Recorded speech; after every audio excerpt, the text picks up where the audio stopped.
Hey guys, I'm Jaydeep here. Today I'll be talking about one very important thing, which is what should be your mindset when you are attempting the test. Okay, so we will be talking about two scenarios. So first scenario is suppose that you are starting to think about the question number one and then start to solve the question, so on and so forth. You suppose reach to the question number say 19. Okay, now if you have suppose solved two or three questions which you were unsure, right? So you didn't know the answer where you marked is right or not. So what happens is that when you are around the question number 19 or suppose two or three, sometimes it may happen that the ordering of the question is such that you may not be able to solve few questions, like suppose 7 to 8 questions with full confidence. So when you reach to the question number 19, what your mind thinks is that this we are screwed up, this test is not gonna be good for us, right? So here is the point where you really start losing. Okay, you feel lost. Okay, should I continue the test or should I just end the test, right? These things happened, I understand that, because what has happened is that past few questions have been so confusing for you or too hard for you, so that you think at question number 19, if you are struggling over this question also, you think that should I attempt the rest of the questions or not, right? This is our what our normal thinking becomes. This used to happen with me also when I was in third year and used to attempt the test, right? So what happens is that here you will start to give up. Now what happens, suppose there is a question number say 25th, it is the question which is doable for you, right? If I have asked you this question when you are in your normal mood, in your normal situation, this would have been the question which you would have solved with just a little bit more of the efforts than you put your usual, right? So this was the question which was doable. But what has happened is that in those up to 24 question, your mindset has become totally changed, and now you are looking at the question number 25, and you will start to think, okay, I am not able to solve even this one also. Even if you have not put your full efforts, you will conclude this statement, and this scenario will follow to the rest of all the questions. Okay, so what happens here in this case is that if you are giving up after the question number 19, say this 7 to 8 questions you are unsure, and let the probability be 1 by 4 that you have done the mistake, sorry, you have solved them correctly. So probability be 3 by 4 that you had done the mistake. Let's count in terms of mistake. So till now you have done 6 questions wrong. Let's assume in the worst case, right? This 19th one is also the you have done wrong, but till this point you have done only 7 questions wrong. But what will happen is that you have set the tone of your mindset in a such a way that from 20 to 65 question you will do more 7 to 8 mistakes which you wouldn't have done in your normal scenario. Okay, so this is the point. So total number of mistakes you would be making is around 15. Okay, 14 to 15.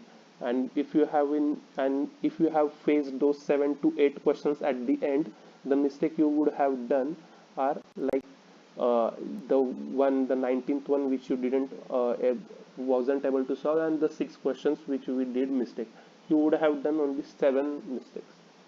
So are you understanding what's the difference? It's just because from 20 to 65 you have shifted your mindset completely to the thought that you are not going to solve questions, and the paper is very tough and you are going to screw up this test. Okay, so this is the difference. Now what is the problem is that, see, it's not that you were not capable enough to solve the question number 20 to 65, but what the wrong thing you did is that you got a little bit more emotional, right? And this is very wrong thing to do. Even this used to happen with me also, but my friend Tanmay, which was AIR2 of last year, he told me not to be in emotion, okay, while solving the paper. Also, I will explain the solution to this also, but just cover the scenario number 2 now. This is a very rare scenario. This is very common, which you will encounter most of the time, and this is very rarely this happens. But it's that you have solved till question number 19 and you are 100% sure that each and every question you have solved till now is going to be correct. Now what happens is that this is even more dangerous than the previous case, because see, from now you will start solving the questions, and even if there will be some questions which you are not sure, you will think that okay, I am in good form right now, so this answer might be correct. So what happens is that it's okay, from 1 to 19 all of your questions are correct, but what happen eventually is that from 20 to 65 you are going to make like 7 to 8 silly mistakes. Why this is happening? Because you have become overconfident in this case. Okay, that this paper is going to be super easy, and even if I am not sure, that's fine, because one or two question won't damage me much. But you don't understand that you are not just doing this for one or two question, you are doing for like 8 9 questions, right? So in this case also you will be having a mindset which is harmful for you, right? You have become overconfident, and this is even more bad because here you are not having any idea how much damage you are gonna receive in terms of negative marks. So many times it might happen that you get shocked by looking at the marks you have received. Okay, so this is also case. I understand this is very rare. This has happened only one or two times with me in as I have attempted so many number of tests, but this had happened really one or two times. But I have noticed that these are the mistake I will definitely commit if paper is going too smooth. Now what's the solution? The basic solution to this problem is that focus only on the question you are solving currently.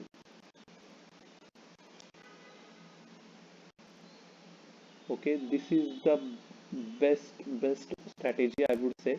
See, no matter what your paper has been till this point, don't think what happened previously. Okay, don't think that okay, I have done few mistake, maybe should I have marked that question or not, or should I have just leave that one. So please don't think about that. Whatever it has been, whatever you have done, let's leave it at that point and just focus on the current question. You are not, you should not think about the previous questions. Okay, at the same point you should not think that the rest of the paper will be very easy or very tough. Both are the wrong things, because what you are doing is that you are not focusing on this question which you want to solve currently, rather you are focusing on the previous or the upcoming questions, right?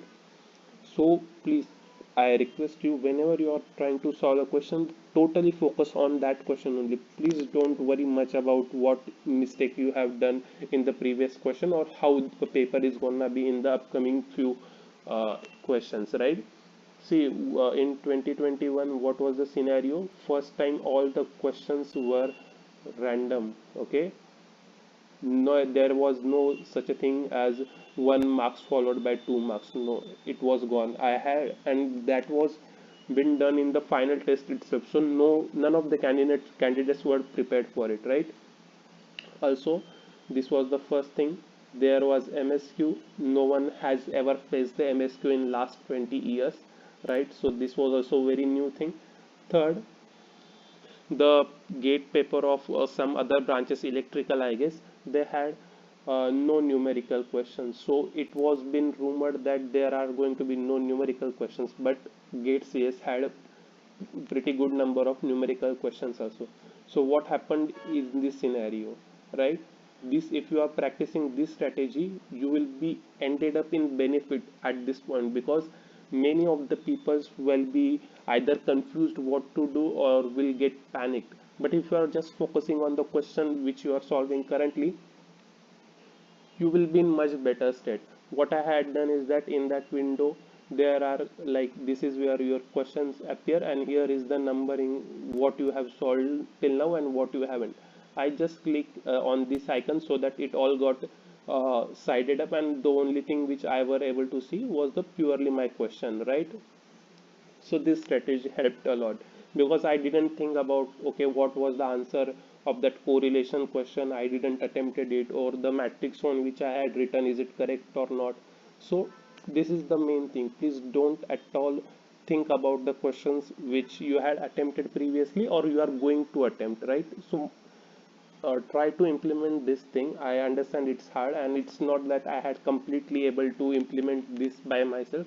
Even I used to get a little bit of a frighten. Okay, these few questions are so tough, and what might be the next few questions? What if they are more tougher than this? What will be my score? But with little bit of a practice, follow this in every test, so that till the time of the exam you will be in much better position. Okay, so thanks for listening to me, guys. It would be very nice if you subscribe. Sorry. Take care of your time and take care of yourself. See you.